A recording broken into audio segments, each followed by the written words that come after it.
Assalamualaikum warahmatullahi wabarakatuh dan selamat siang kepada Ibu dan kepada teman-teman sekalian.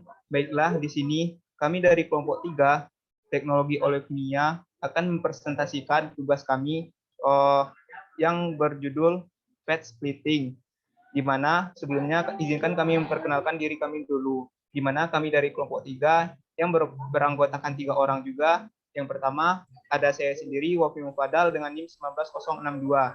Dan yang kedua, yang saya yaitu Husnul Habib NIM 19011. Dan saya Faridatul Husna NIM 19140. Baiklah, di sini tentunya seperti yang saya bilang tadi, di sini kami akan membahas tentang fat splitting sendiri, di mana yang berfokuskan tentang teknologi-teknologi yang ada di fat splitting itu.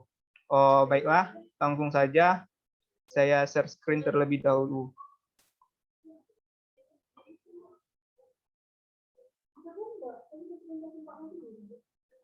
Nah, baiklah, di sini kami bertiga, kelompok 3 ini telah berhasil membuat 3 buah output dari dengan judul fat splitting itu sendiri. Yang pertama adalah makalah, yang kedua adalah PowerPoint atau PPT, dan yang ketiga adalah berupa video nantinya. Yang pertama ini saya akan memperlihatkan berupa makalah yang telah kami buat, di mana makalahnya yang berjudul fat splitting dapat dilihat sendiri pada layar. Kami bertiga telah menyusun makalah ini. Berikut adalah daftar isinya. Ada latar belakang, tujuan makalah, ada gagasan makalah, dan isi berupa oleokimia, minyak dan lemak, dan pretreatment. Kemudian ada teknologi-teknologi pada fat splitting sendiri, yang di sini kita membahas ada 4 teknologi, dan yang terakhir ada penutup berupa kesimpulan. Di sini makalah kami adalah sebanyak 23 halaman, dengan total 23 halaman. Yang kami dapat dari research berupa dari jurnal-jurnal yang dapat dilihat di daftar pustaka dari makalah kami. Seperti dilihat pada presentasi ini. Beberapa makalah telah kami baca untuk menyimpulkan, beberapa jurnal telah kami baca untuk menyimpulkan suatu makalah tentang yang berjudul fat splitting ini. Baik, mungkin langsung saja berpindah ke output kami yang kedua, yaitu berupa PowerPoint yang telah kami simpulkan dari isi makalah kami. Berikut saya akan mempresentasikannya.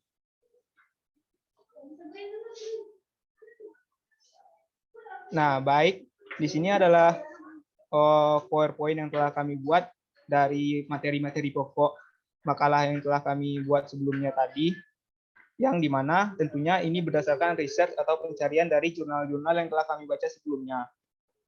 Nah, di sini seperti yang saya bilang tadi, makalah kami yang berjudul teknologi fat splitting di sini kami simpulkan dalam berupa PowerPoint. Di sini kami dari kelompok 3 dengan dosen pengampunya adalah Profesor Dr. Insinyur Renita Manurung MT. Nah, di sini kami dari kelompok 3 yang merupakan 3 orang seperti yang telah dibilang tadi. Nah, di PowerPoint ini kami hanya memfokuskan ada 3 pembahasan.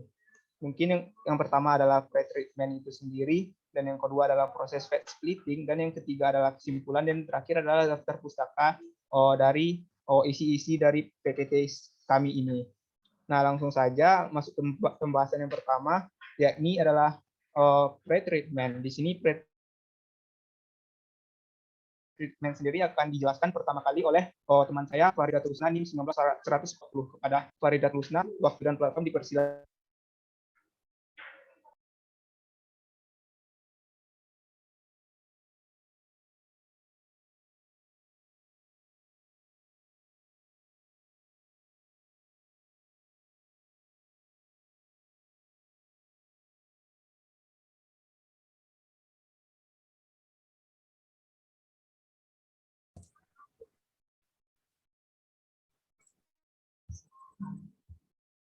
Jadi di sini saya akan menjelaskan pretreatment. Yang pertama itu pengertian dari pretreatment itu sendiri. Pretreatment itu merupakan proses awal pengubahan minyak atau lemak menjadi asam lemak, di mana bahan bakunya itu membutuhkan perlakuan khusus sebelum nantinya akan diumpankan ke proses selanjutnya, atau disebut dengan fat splitting. Kemudian adanya pretreatment itu akan mempengaruhi kualitas dari asam lemak yang dihasilkan. Minyak bisa saja mengandung FFA, fosfolipid, zat warna seperti xanthofil dan karoten, komponen yang tidak terlalu bahan yang dapat teroksidasi, mikotoksin, pestisida, dan insektisida. Semua kotoran tersebut dapat dihilangkan dengan adanya pretreatment yang tepat. Kemudian selanjutnya itu tahapan pretreatment secara umum. Yang pertama ada deguming atau refining, penghilangan gum atau getah. Yang kedua ada neutralization, ketiga ada bleaching, dan yang keempat ada deodorizing. Yang kali lagi berapa? Proses deguming itu sendiri dilakukan secara batch atau continue. Dan yang terpenting dalam pengaturan waktu mixing dan temperatur yang digunakan. Biasanya untuk batch dilakukan pada temperatur 60-70 derajat Celcius dalam waktu 30 menit. Sedangkan untuk continue-nya temperaturnya itu 70-80 derajat Celcius selama 15 menit. Nah, proses ini juga memungkinkan akan terbentuk produk samping berupa lecithin yang bermanfaat untuk menjaga cita rasa pada beberapa makanan. Nah, pada layar ini merupakan diagram dari proses deguming itu sendiri. Selanjutnya itu ada netralisasi. Netralisasi itu merupakan proses chemical refining yang sering digunakan untuk menurunkan asam lemak bebas dari minyak masih ada gamnya dalam bentuk sabun. Produk sampingan utama dari chemical refining ini disebut sebagai soap stock, yang merupakan campuran sabun asam lemak, garam, fosfolipid, kotoran, dan minyak netral yang terperangkap. Dalam netralisasi, massa minyak dari proses deguming dinetralkan dengan alkali atau soda api, biasanya itu NaOH, KOH, NaHCO3, dan Na2CO3. Untuk eliminasi asam lemak bebas dalam bentuk soap stock. Larutan sabun ini kemudian dipisahkan dari minyak yang telah dinetralkan dengan pengendapan secara gravitasi, dan residu alkali dihilangkan dengan mencuci minyak dengan air panas. Selanjutnya, nah pada layar ini merupakan reaksi yang terjadi dalam netralisasi. Lanjut, Pi.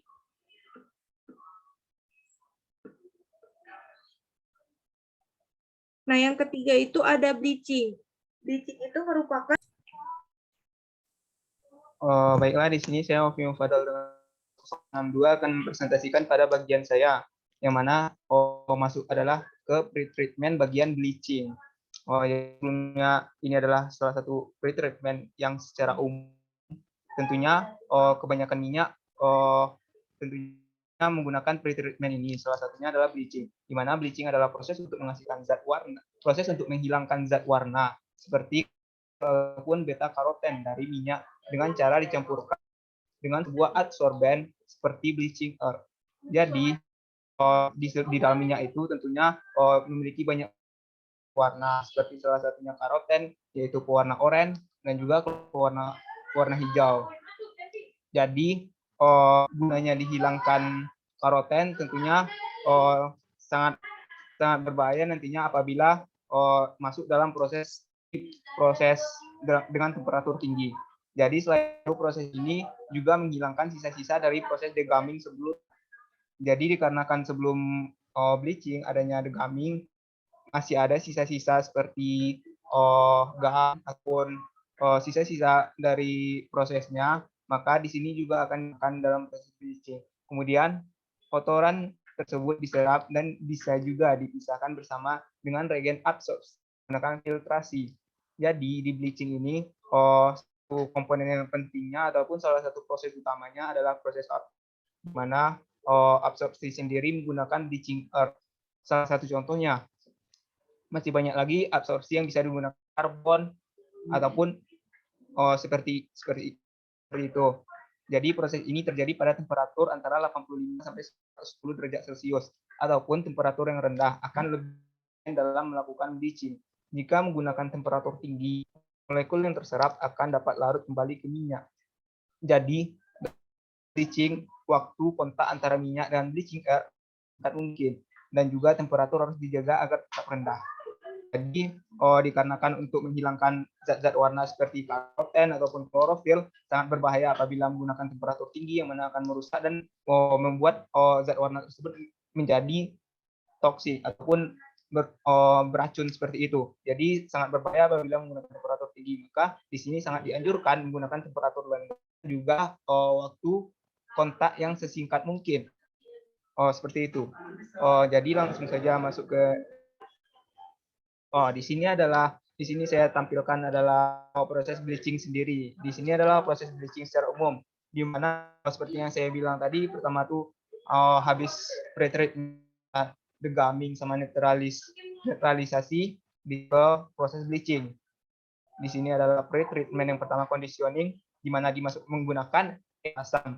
Jadi sangat lebih baik, angka lebih baiknya bleaching ini menggunakan asam. Sebenarnya ada dua macam, di mana ada menggunakan netral dan juga menggunakan asam. Jadi di sini menggunakan asam karena itu sangat umum digunakan pada industri dan lebih baik. Selanjutnya ada slurry dan di sini bleaching clay dimasukkan ataupun berupa bleaching clay, contohnya adalah bleaching earth. Sehingga itu adalah zat yang menyerap ataupun absorben yang digunakan nantinya. Selanjutnya ada vacuum bleaching, kemudian difiltrasi untuk memisahkan antara solid ataupun ampas yang ada dan juga oil yang kita gunakan. Di sini ada oil sehingga didapat bleaching oil to deodorizing. Ini habis bleaching tentunya adalah proses deodorisasi. Kemudian solid ataupun ampasnya dibuang ke bagian bawah pada produk bawah. Jadi proses bleaching ini terdapat pada jurnal Anderson 2005. Jadi next selanjutnya adalah di sini saya akan menampilkan pelajaran ataupun video proses bleaching itu sendiri yang kami dapatkan dari YouTube tentunya. Saya men-stop share terlebih dahulu.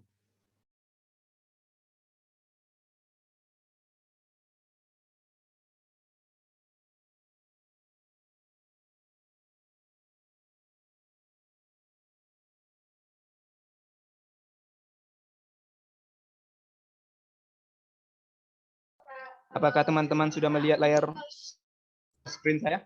Sudah. Baik, di sini akan menampilkan proses bleaching sendiri. Yang kami dapatkan prosesnya dari YouTube dengan akun YouTube DVC Proses Teknologis. Di sini saya akan memulai mempelainya.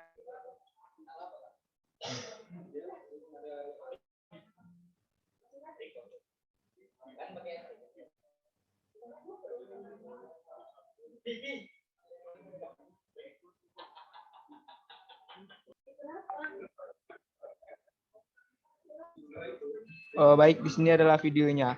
Silakan menikmati.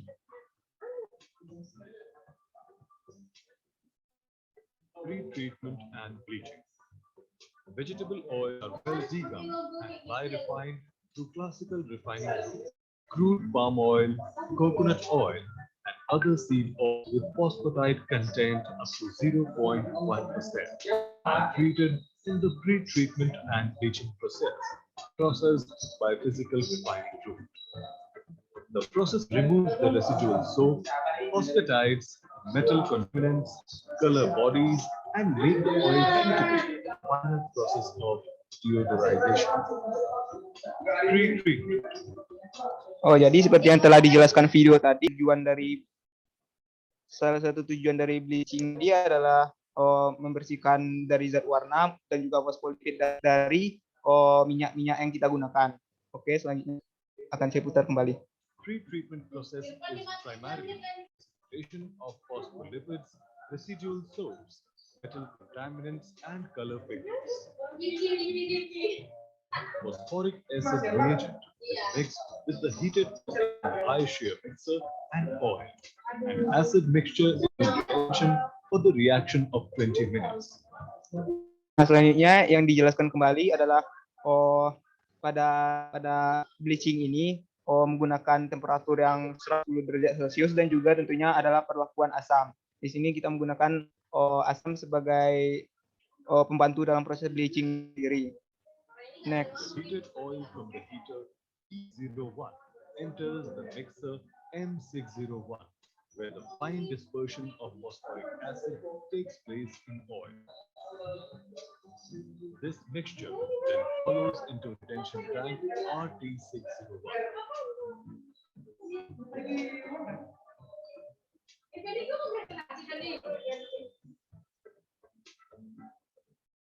The tank RT601 is designed to complete the reaction of the residual impurities, which are to be resolved in this bleaching operation. Bleaching chemical dosing. Bleaching chemicals are conveyed to the bleaching earth tank 601 by pneumatic conveying system. Bleaching chemical is dumped into dump hop ground level, which is further conveyed into bleaching earth tank 601 by pressure created by central blower B631. Jadi di sini ada tempat untuk bleaching earth-nya, di mana dinamakan earth tank. Then, a predetermined amount of the bleaching chemical is collected in a glass tube which is mixed with oil by dosing it into oil line N611. Preparation. Pre-treated heated oil is mixed up with the incoming bleaching chemical. Online mixer 611, where the slurry is prepared. This slurry then enters the top compartment of the bleacher reactor. Online slurry preparation, dosing of slurry in the bleach ensures zero carryover of the bleaching chemicals in the vacuum system V600. Ensures dosing line is clear. Bleaching. Bleacher B601 is a reactor with 3 compartments. It is designed to have true retention time. Slurry of bleaching earth and vegetable oil is kept in suspension with the help of agitator. The use of agitator in the reactor does not pose any settling, even use of 3% bleaching earth while processing dark oils like rice bran, salpat, etc. Bottom and the middle compartment are equipped with TV, which Nah, mungkin untuk proses bleaching sendiri intinya adalah yang telah dilihatkan pada proses YouTube tadi, di mana mungkin proses bleaching itu sendiri selanjutnya akan ke proses deodorizing. Selanjutnya saya izinkan untuk men-screen PPT saya.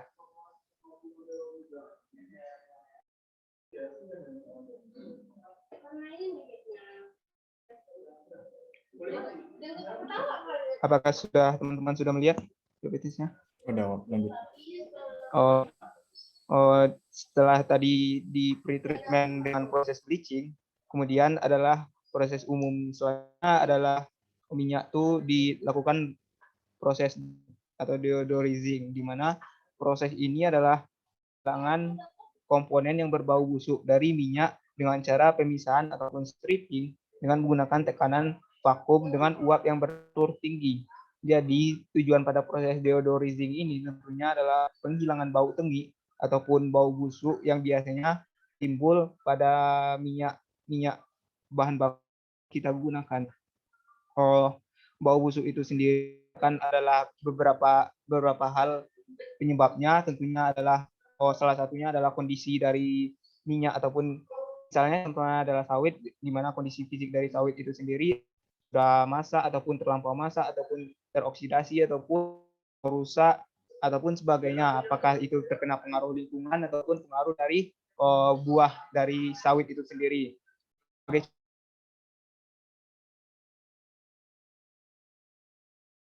ini FFA atau free fatty acid atau asam lemak akan ikut hilang juga dari minyak. Jadi di sini selain menghilangkan bau busuk itu sendiri juga disebabkan oleh asam lemak bebas.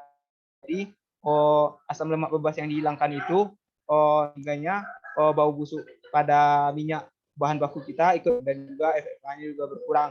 Proses ini biasanya dilakukan pada temperatur 200 sampai 240 derajat Celcius pada tekanan room ataupun tekanan kosong atau rendah. Proses deodorisasi mencakup 4 tahapan, yaitu deaerasi, pemanasan, deodorisasi, dan penyucian minyak. Di mana pada tahap deaerasi bertujuan untuk menghilangkan oksigen pada bak untuk mengurangi adanya oksidasi. Itu adalah tahap yang pertama, dan polimerisasi terjadi pada deodorisasi ini. Setelah deodorisasi akan didapat minyak dengan warna yang terang dan tanpa bau. Itulah hasil pengeluaran yang diharapkan tentunya yang hasil dari proses deodorisasi ini. Selanjutnya adalah flow chart dari proses deodorisasi yang saya dapat Anderson 2005, di mana di sini adalah oil from bleaching ataupun minyak dari hasil pencucian ataupun bleaching. Di mana seperti saya bilang tadi, tahap pertama ada deaerasi, di mana tahap deaerasi ini untuk menghilangkan oksigen ataupun menghilangkan oksigen pada minyak tersebut. Jadi gunanya dihilangkan agar tidak terjadi oksidasi, di mana oksidasi dapat menyebabkan bau ataupun menyebabkan adanya asam lemak bebas. Jadi di sini kita akan menghilangkan hal itu pada proses deaeration. Selanjutnya adalah proses anomizing yang dicampur ataupun proses deodorizing, di mana di sini menggunakan temperatur seperti saya bilang tadi sampai 200 derajat Celcius. Kemudian di sini di sini menggunakan temperatur tinggi dan pada tekanan vakum. Kemudian di hasil akhirnya kemudian di tahap akhir menggunakan cooling final ataupun pendingin. Di sini dikarenakan sebelumnya telah menggunakan temperatur tinggi, jadi di tahap akhir menggunakan pendingin. Kemudian setelah itu di filtering, kemudian hasil berupa minyak yang bebas bau juga jernih dapat dihasilkan, disimpan ke storage atau penyimpanan. Jadi selanjutnya adalah video untuk deodorisasi ini saya akan dari YouTube juga. Izinkanlah saya untuk menampilkannya.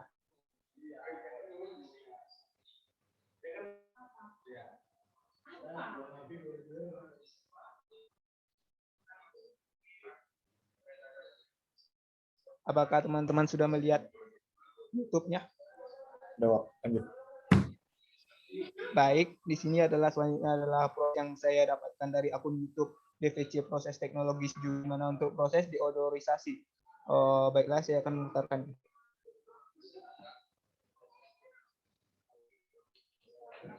PVC deodorization process. Deodorization is the last process step in refining oils and fats. The process removes volatile and water impurities from the oils. Separation is done at an elevated temperature.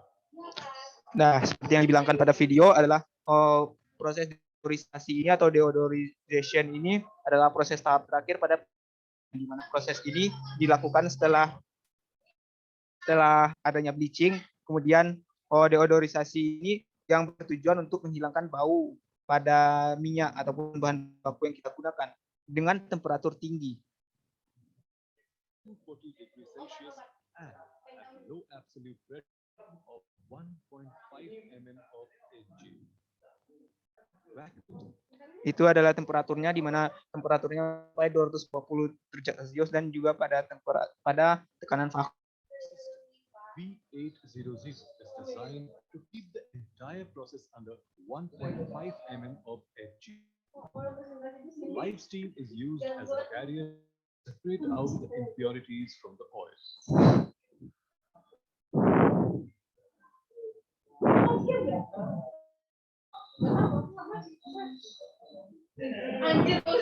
Let us see. Aeration. 801. The batch. acts as buffer for the incoming waste and is deaerated to remove the stored air. Combined buffer and deaerator double conveying of the oil process. Nah, ini seperti saya bilang tadi, ini adalah tahap pertama yang mana nama tahapnya adalah deaeration. Di mana tahap ini adalah menggunakan seperti pada lihat pada gambar ini untuk menghilangkan oksigen pada minyak itu sendiri. The level in the tank can be monitored by level indicated by PLC operation. Deaerated oil is further conveyed by pump P802 to heat recovery equipment REV802 for maximum possible heat from the outgoing deodorized oil continuous way. Heat recovery under vacuum. REV802 is a vacuum changer where the outgoing product is cooled under vacuum to protect the product and to yield high quality refined oil. The heat energy of 85% recovered in the vacuum heat regeneration. The feed oil is heated from 100 degrees Celsius to 200 degrees Celsius, and the hot oil from 250 degrees Celsius is cooled to 140 degrees Celsius in a continuous manner. The equipment consists of tested U-tube bundles to carry out the heat transfer, and outgoing oil is kept in agitation by live steam. Final heating under vacuum. The heated oil goes to final heater FEV803 to set process temperature. The heat exchanger is a vacuum heat exchanger. Heating of the product is done under vacuum. Heating of the oil at an elevated temperature is done by hot meter, either by thermal oil in circulation or high pressure steam of 80 bar. The temperature of the product is controlled by temperature control loop TIC80. Nah, tadi adalah proses setelah di DRE tadi ada proses pada temperatur tinggi, di mana ini adalah proses deodorisasinya pada temperatur tinggi maupun tekanan vakum. Nah, diletakkan pada pipa-pipa seperti yang terlihat dalam gambar tadi, di mana di dalam tabung tersebut temperatur tinggi dan juga tentunya adalah tekanan vakum. 03.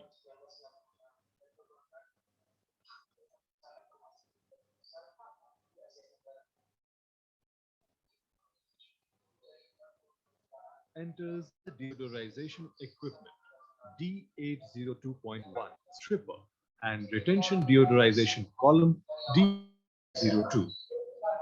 Stripper D802.1 strips off all the volatile impurities from the incoming oil along with live steam entering in true counter way.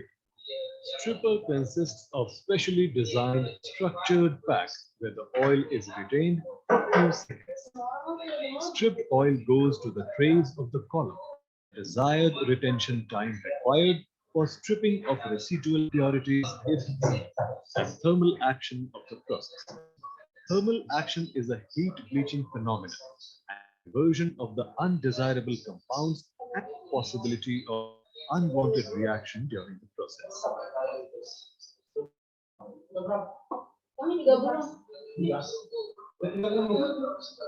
Enggak, itu banyak perspektif.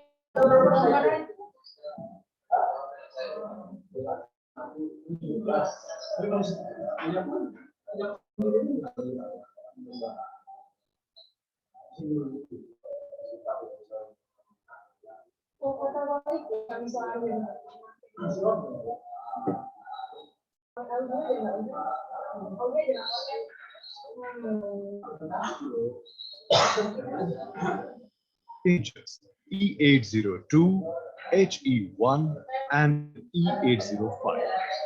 Heat exchanger shell and type E802 is used to cool the oil from 140 degrees Celsius to 110 degrees and to heat neutral oil going to bleaching process. HE1 is heat exchanger plate type to cool the oil up to 80 degrees Celsius to heat the in feedstock to degumming and lye refining process from degrees Celsius to 65 degrees Celsius. Heat exchangers E802 and HE1 makes practically only use of compensating heat during the refining. Polishing is a continuous way to trap. Nah, mungkin hanya segitu dari proses dari deodorisasi ini, di mana tahap terakhirnya adalah proses pendinginan atau cooling.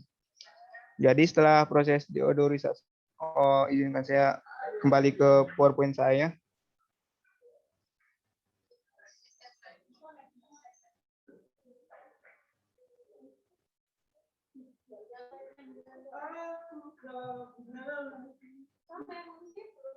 Nah, ini selanjutnya ini adalah secara keseluruhan contoh pre-treatment pada satunya yang kami ambil di mana adalah pada CPO, crude palm oil, di mana proses ini adalah sebelumnya pre-treatment adalah ada yang fisikal ataupun chemical. Kalau ini tidak jauh beda dengan chemical, di mana pada chemical cuman bedanya hanya ada proses netralisasi menggunakan bahan-bahan kimia. Sedangkan pada fisikal tidak menggunakan prosesasi, di mana di sini pada fisikal pada flow diagram yang A, di sini adalah crude palm oil dilakukan pre-treatment, di mana adalah bleaching, filtration, ada deodorisasi. Kemudian hasilnya adalah RBD oil, ataupun refining, bleach, deodor oil. Dan di sini adalah pada chemical refining, crude palm oil atau CPO, di mana di sini adalah pre-treatment yang menggunakan phosphoric acid, menggunakan bahan-bahan kimia seperti asam, dan juga di sini ada netralisasi seperti yang saya bilang tadi, karena pada chemical process menggunakan netralisasi, di mana dengan bantuan caustic solution ataupun larutan caustic, larutan basah. Ini selanjutnya sama seperti proses chemical tadi. Ya. Selanjutnya di akhir didapatkanlah NBD oil ataupun netral bleaching deodor oil. Nah, next selanjutnya di sini pembahasan yang kedua adalah pembahasan proses fat splitting. Di sini fat splitting itu sendiri menurut bahasa berarti pemecahan lemak.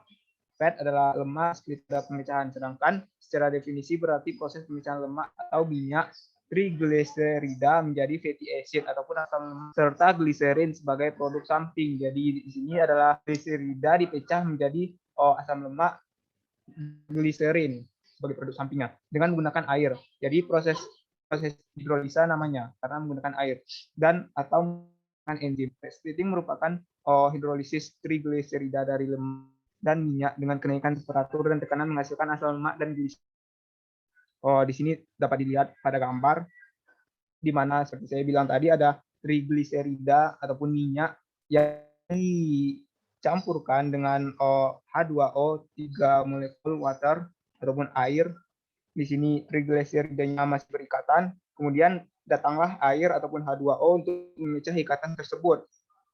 Jadi proses pada fat splitting ini H2O tersebut memecahkan ikatan dari triglycerida sehingga triglycerida perlahan-lahan menjadi diglycerida sehingga menjadi monodiglycerida ataupun yang bisa disebut dengan asam lemak bebas ataupun fatty acid seperti pada hasil produk yang kita lihat ini, di mana triglyceridanya tidak berikatan lagi sehingga menghasilkan fatty acid dan juga produk samping berupa gliserin ataupun gliserol.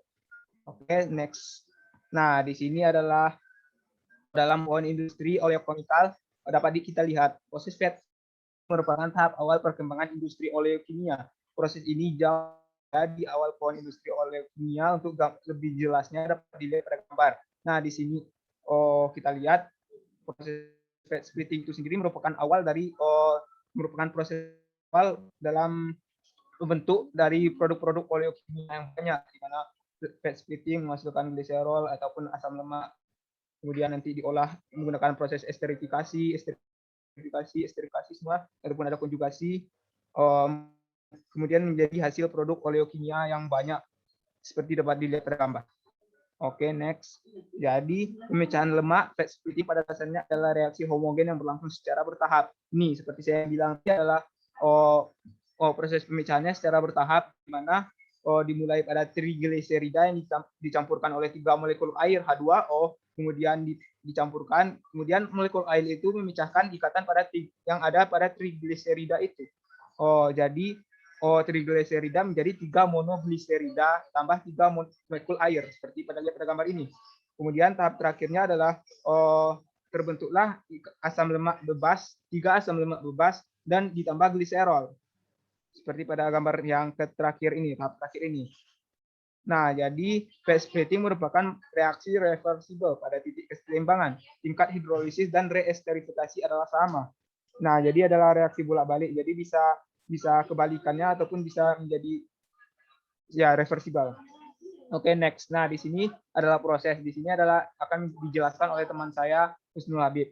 Pada Husnul Habib waktu dan Pak Paul dipersilakan. Baik, nah tadi kan kita sudah mengetahui itu proses pretreatment daripada palm oil atau edible oil ya.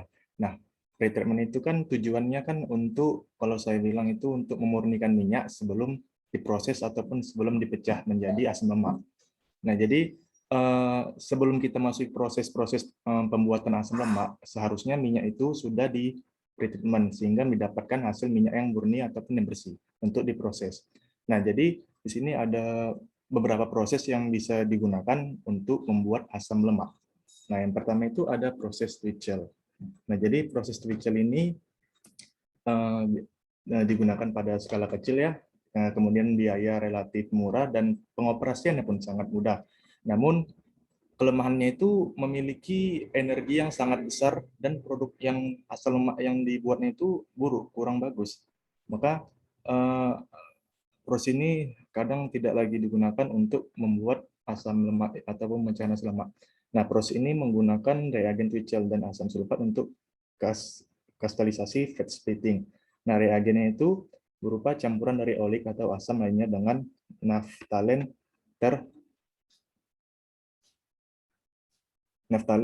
tersulfonasi.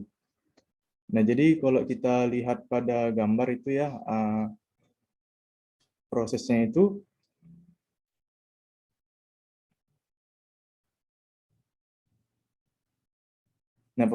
berlangsung dalam pada tangki kayu berlapis timbal atau logam yang tahan asam, karena supaya untuk mencegah korosi dari tangkinya itu. Nah, jadi di mana air dan minyak itu dimasukkan ke dalam tangki dengan sekitaran separuh dari jumlah minyaknya. Nah, kemudian 1-2% asam sulfat dimasukkan dan 0,725 sampai 1,25% reagen Twitchell itu dididihkan pada tekanan atmosfer selama 36 sampai 48 jam dengan bantuan open steam. Nah, pada tahap akhir air ditambahkan dari edan larutan dididihkan untuk mencuci asam yang tertinggal. Waktu reaksi yang cukup panjang, konsumsi steam yang besar dan terjadinya pemudaran warna asam lemak yang ditimbulkan, jadi merupakan kelemahan dari proses ini sehingga saat ini prosesnya itu dibatasi penggunaannya karena hasil yang diperoleh kurang maksimal. Baik, yang berikutnya.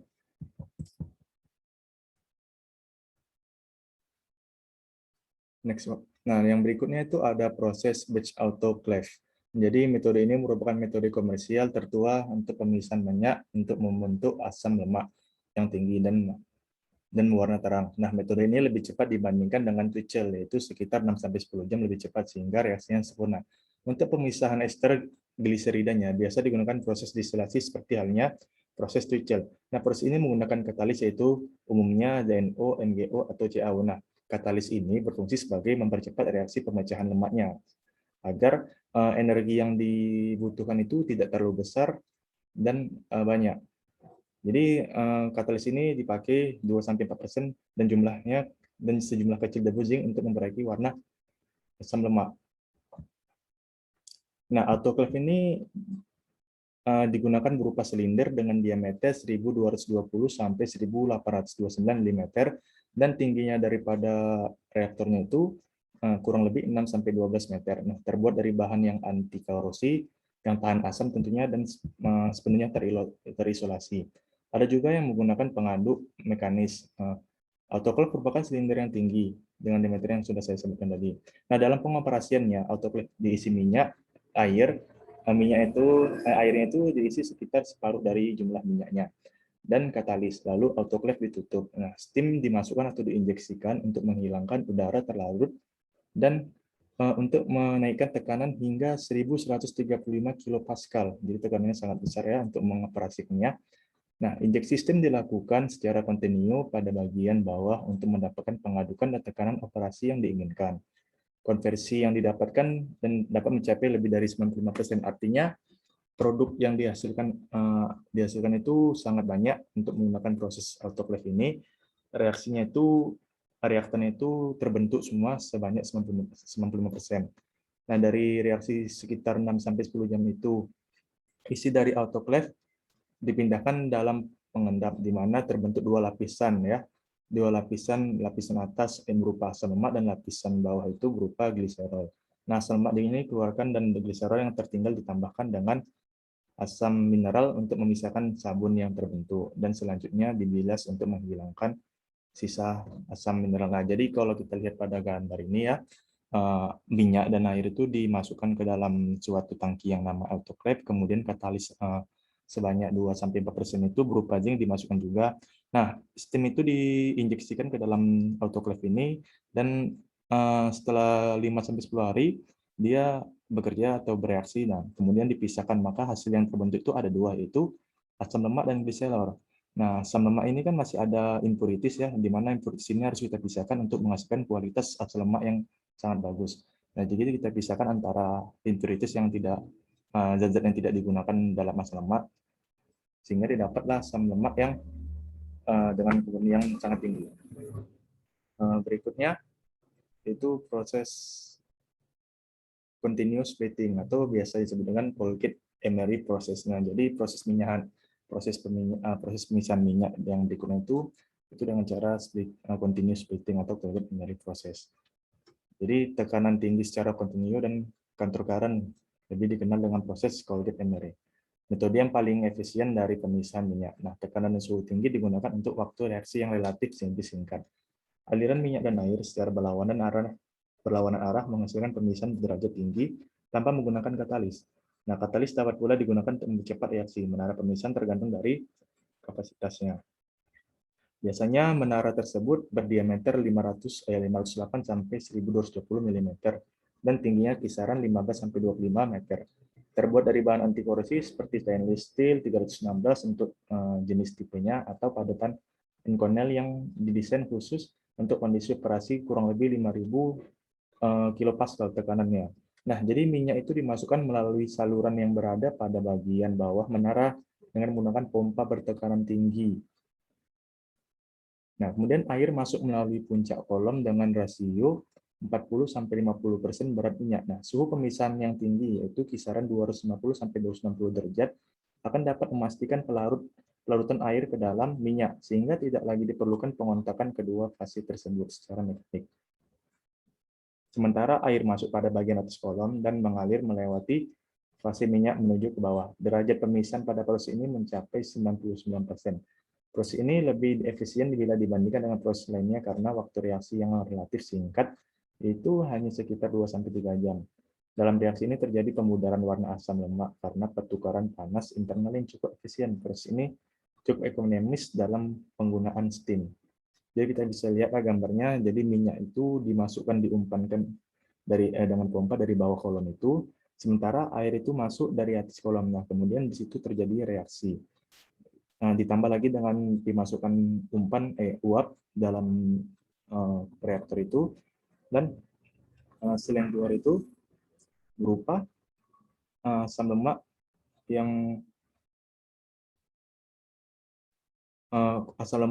warna itu sudah pudar gitu. Berikutnya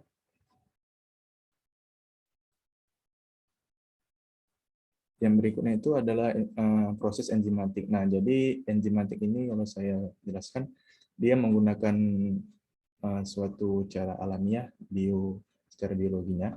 Jadi enzim yang kita gunakan itu ialah lipase. Nah, kenapa lipase? Karena lipase terkenal memiliki aktivitas yang tinggi dalam reaksi hidrolisis dan dalam kimia sintesis. Nah, lipase ini dapat berperan sebagai biokatalis untuk reaksi-reaksi hidrolisis, esterifikasi, dan alkoholis. asidolisis, dan aminolisis. Nah, di fase ini menghidrolisis trigliserida menjadi asam lemak bebas. Gliserida parsial dan gliserol trigliserida sebagai substrat terdiri dari asam lemak, rantai panjang yang tidak larut dalam air. Di fase ini menghidrolisis ikatan ester pada permukaan antara fase cair, di mana enzim terlarut dan fase super tidak terlarut. Jadi enzim di fase ini merupakan enzim yang memiliki peran penting ya dalam bioteknologi modern. Ya. Jadi lipase biasanya diproduksi oleh pankreas babi, sapi, ragi candila, Aspergillus rhizopus, dan Mupor sp. Jadi dalam industri lipase ini antara lain digunakan dalam industri farmasi dan untuk menghasilkan asam lemak dari minyak yang tidak stabil yang biasanya mengandung asam lemak tidak jenuh. Lipase dari Candida cylindrica digunakan untuk menghidrolisis minyak dalam pembuatan sabun. Selain bidang farmasi, lipase juga digunakan dalam industri kosmetik, kulit, makanan, parfum, dan estetis, yang mana kosmetik, makanan, parfum itu merupakan turunan daripada industri oleokimia. Lemak dan minyak dapat dihidrolisis dengan enzim yang alami. Nah, untuk pemisahannya itu dengan enzim memerlukan temperatur kurang lebih 26 derajat Celcius untuk waktu 48-72 jam, dan pemisahan dapat dilakukan sekitar 98%. Jadi cukup banyak juga yang bisa dihasilkan untuk proses dengan enzimatik ini.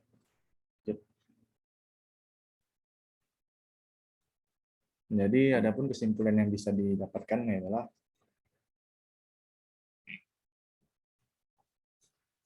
sebelumnya kesimpulan itu ialah sebelum minyak itu diubah menjadi asam lemak, ada perlakuan khusus yaitu yang namanya pretreatment. Jadi pretreatment itu bisa dilakukan secara dua, yaitu chemical refining dan physical refining, di mana chemical refining itu dia memerlukan suatu bahan kimia untuk memisahkannya, dan ada juga salah satu proses yang memerlukan itu, yaitu proses neutralisasi pada chemical refining. Dan sementara proses physical refining itu yaitu pretreatment yang dilakukan secara fisika tanpa ada bantuannya, tanpa ada campur tangan dari bahan kimia. Dan setelah minyak itu dilakukan pretreatment, dimurnikan, maka selanjutnya akan memasuki proses yang namanya splitting, yaitu pemecahan lemak. Jadi pemecahan lemak itu adalah proses reaksi hidrolisa antara air dan minyak menghasilkan gliserol dan asam lemak. Karena yang kita butuhkan itu adalah asam lemak sebagai basic oleokimianya.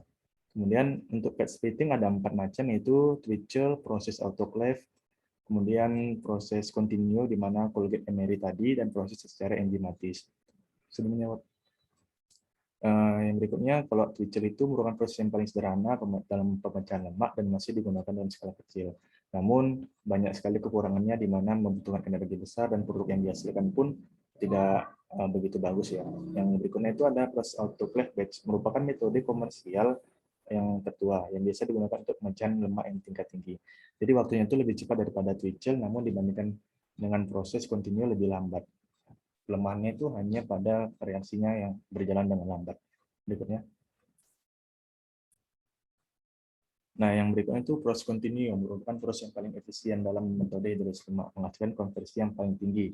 Produk yang terbentuk pun banyak berarti, di antara semua proses splitting dengan waktu reaksi yang singkat. Yang berikutnya itu adalah proses enzimatis, memanfaatkan enzim lipase dari mikroorganisme sebagai biokatalisator bagi reaksi penguraian minyak atau lemak menjadi gliserin dan asam-asam lemak murni tersebut. Maka selama hasil hidrolisis tersebut divaksinasi dengan cara destilasi. Nah, jadi dari kesimpulannya ini, kalau saya pendapat pribadi, proses yang bisa digunakan untuk pemecahan asam lemak itu kita bisa menggunakan proses yang namanya proses continue atau Colgate Emery. Kenapa? Karena konversi yang dihasilkan itu tinggi. Karena kan jika pada skala industri itu kita orientasinya itu pada produk yang dihasilkan sebanyak-banyaknya dengan waktu yang sangat sesingkat-singkatnya. Mungkin itu yang bisa kami jelaskan dalam proses fat splitting ini. Saya kembalikan kepada teman saya.